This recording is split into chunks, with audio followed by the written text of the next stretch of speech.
Today, the Inspector General of Police, together with the DCI boss Amin Mohammed and Douglas Kanja, both of them alongside, arrived at Milimani Law Court, where they were to answer and give the whereabouts of the said kidnapped Mlolongo 3, who have been trading for the past few days.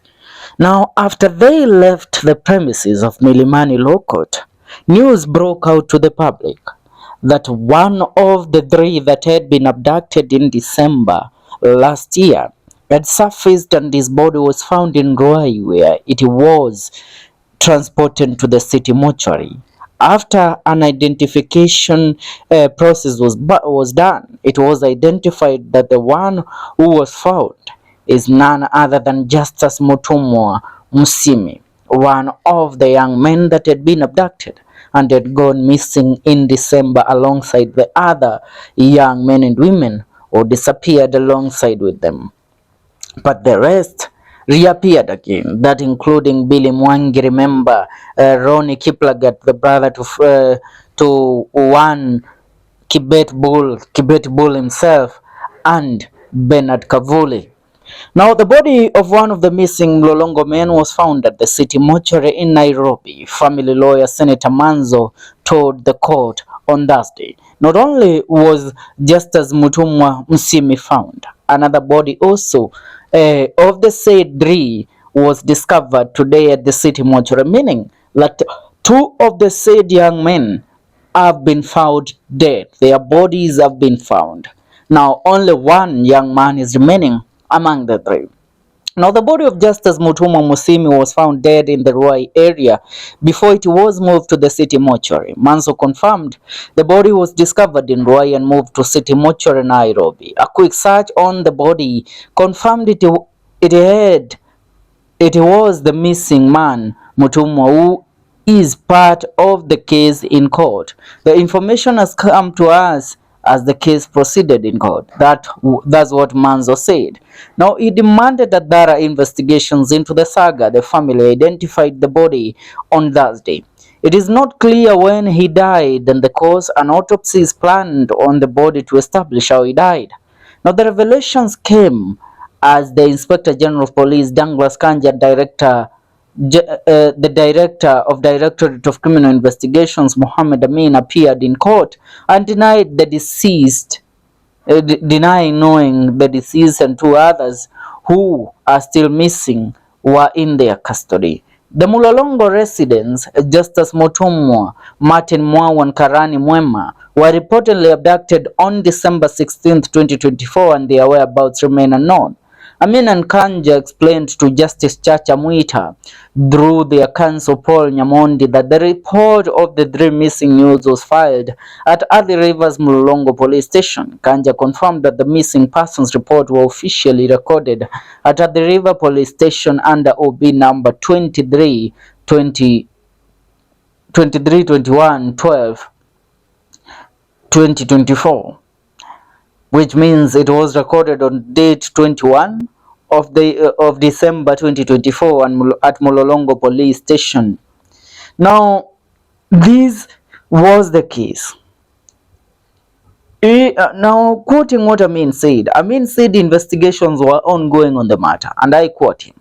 I also wish to state that the missing persons are not under the custody of the National Police Service. We have not arrested them and they are not under our custody.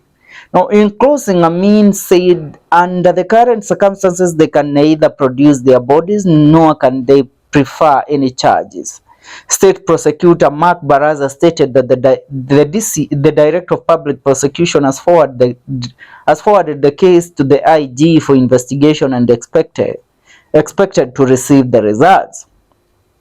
Now, after Manzo revealed that one Musimi was found dead, few minutes later, the news that have resurfaced and that are hitting the headlines is that also one of the said young men has also been found dead. Now, what does this tell you? It is unlikely that we are going also to receive the news of the other one, the young other man who was abducted alongside these other people while he is alive.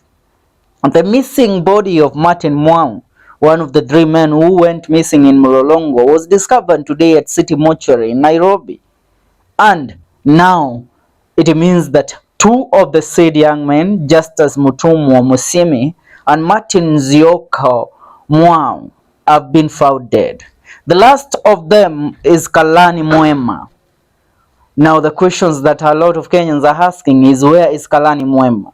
Because if these two have died or they were killed after their abductions, that means even there is a high possibility, a 90% possibility, that the young man Karani is also dead.